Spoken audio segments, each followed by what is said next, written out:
Mtaani kuna maneno mengi sana kuhusu uzazi wa mpango baada ya kujifungua. Watu wengine wanakuambia nilitumia uzazi wa mpango, maziwa yakakatika, nikawa nakosa maziwa kabisa, nikakonda sana, mtoto akapungua sana, nikasemwa na nini. Lakini siku ya leo nataka nije nikupe njia za uzazi wa mpango ambazo ni salama na ni nzuri hata kama unanyonyesha. Ni iwe immediately baada ya kujifungua, yani hapo hapo umeanza kujifungua umeamua kutumia, iwe ni wiki 6 baada ya kujifungua, iwe ni miezi 3, miezi 6 baada ya kujifungua, yani as long as unanyonyesha, uzazi wa mpango upo kwa ajili yako, ambao hautaathiri kabisa uzalishaji wa maziwa. Sasa kama tujaendelea na njia gani hizo, nikushauri siku ya leo usubscribe kwenye channel yangu, ulike na pia share hii video kwa mwanamke ama familia ambayo wana shida na wanatafuta uzazi wa mpango, ama mtu ambaye unajua itakuwa productive ya maana sana kwake. Haya, ndio ni kwamba katika wakati wa kunyonyesha bado unaweza ukashika mimba. Unaweza ukashika mimba, haijalishi umeona damu yako ya mwezi ama hujaona. Kuna wanawake wenyewe ambao wakinyonyesha huwa hawaoni siku zao kabisa, lakini baada ya muda fulani huwa wanashika ujauzito na ni ngumu kujijua hata kama ni mjamzito ama anashika ujauzito siku gani. Lakini kwa ajili ya haya yote tunajua kwamba mzunguko wa mwanamke huwa hauko sawa, homoni zake huwa hazitabiriki. Ndio maana huwa tunashauri baada ya kujifungua uchague njia ya uzazi wa mpango, hasa kama umepanga vizuri kabisa kwamba mimi nataka mtoto mwingine baada ya muda fulani. Lakini tunashauri mara nyingi tangu wakati uko mjamzito ujue kabisa unataka kutumia njia gani ya uzazi wa mpango, unataka watoto wako wapishane kwa muda wa miaka mingapi, ili upate wewe muda wa kupumzika, upate afya, mtoto wako aweze kujitegemea kidogo, ili wewe upate mimba nyingine. Sasa siku ya leo tutajifunza njia za uzazi wa mpango ambazo zitakuwa nzuri kwako. Kwanza tujue ni njia gani ambazo ni vizuri sana uziepuke wakati wewe ni mjamzito. I mean wakati wewe ni mwanamke ambaye unanyonyesha.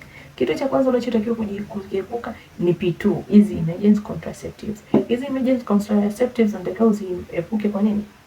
Kwa sababu zina vichocheo aina mbili, na kichocheo kimoja huwa kinahusika sana katika kusababisha ile hormone au kichocheo ambacho kinasababisha maziwa yako yatoke kwa wingi au uzalisha maziwa. Huwa hii hormone moja huwa inaipinga ile hormone ambayo inazalisha maziwa ama kuipunguza kwa kiasi kikubwa ambacho itapelekea wewe kukosa maziwa. Kwa hiyo kama unahisi unaweza kupata ujauzito, hakikisha utumie hizi emergency pills. Na kama unatumia, hakikisha ukitumia unaenda kupata ushauri wa mtu wa afya, ufanye nini ili kurudisha maziwa. Sawa? Na sio kitu cha kuzoea sana kutumia. Ndio maana tunashauri kabisa wakati uko mjamzito, hakikisha unajua unataka kutumia njia gani ya uzazi wa mpango. Kitu cha pili ambacho unatakiwa kukizuia ni zile COC, zile dawa za uzazi wa mpango, vile vidonge vya majira ambavyo juu vinakuwa ni vyeupe au kama cream, alafu chini vina ile rangi nyekundu. Vile ni kwa ajili ya wanawake ambao wana mzunguko wa hedhi wao wa kawaida, yani wana hormone au vichocheo vyote viwili ambavyo huwa vinakuwepo kwa mwanamke ambaye ana mzunguko wa kawaida ambaye hanyonyeshi. Kwa sababu hivi vichocheo, kimoja kina support vizuri sana uzalishaji wa maziwa, lakini hichi kingine kikiwepo kinazuia ama kinapunguza sana uzalishaji wa maziwa.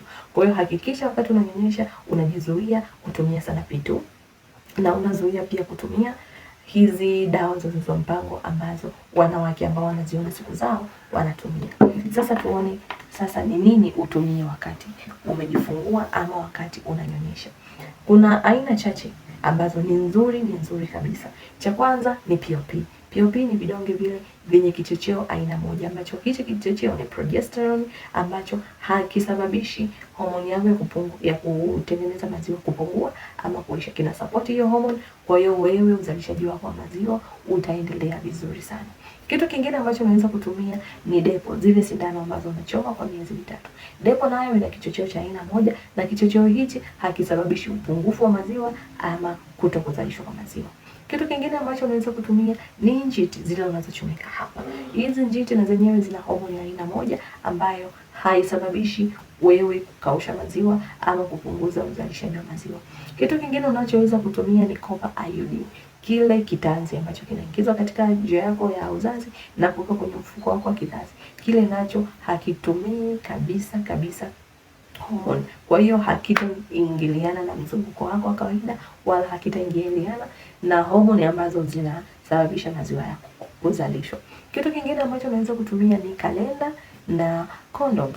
Kalenda na condoms zinaenda pamoja sana, hasa kama umeshaanza kuona damu zako. Kwa nini? Kwa sababu tunajua kwenye mzunguko Tunajua kuna siku za hatari, kuna siku za hedhi na kuna siku zingine ambazo ni za kawaida. Hizo siku za hatari sasa, kama utashindwa kukwepa tendo la ndoa au kufanya mapenzi, ndipo pale ambapo kondom zitahusika. Sasa utatumia kondom kipindi ambacho uko siku za hatari na umeshindwa kukwepa hilo tendo la ndoa, kwa utatumia kondom. Na kama wewe na mwenza wako mko vizuri, mnaweza kuvumiliana, kalenda ni nzuri zaidi.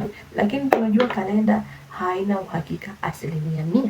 Kalenda ni njia ambayo kwa watu wengi hasa ambao wananyonyesha ni ngumu kutumia, kwa sababu inawezekana bado hujaona siku zako unatumia kalenda, ama unaona siku zako katika hali isiyo ya kawaida. Kwa kama mzunguko wako haujawa kawaida tena, ni kazi sana kutumia kalenda. Kwa hiyo hakikisha unajua dalili zako za siku za hatari. Takiwa ujue siku za hatari zako huwa ukoje, unajisikiaje, mambo yanakuaje. Kwa hiyo hizo siku ambapo utasikia hizo dalili kwamba saa hizi naweza kuwa katika siku za hatari, itakuwa vizuri kwako kutumia kalenda.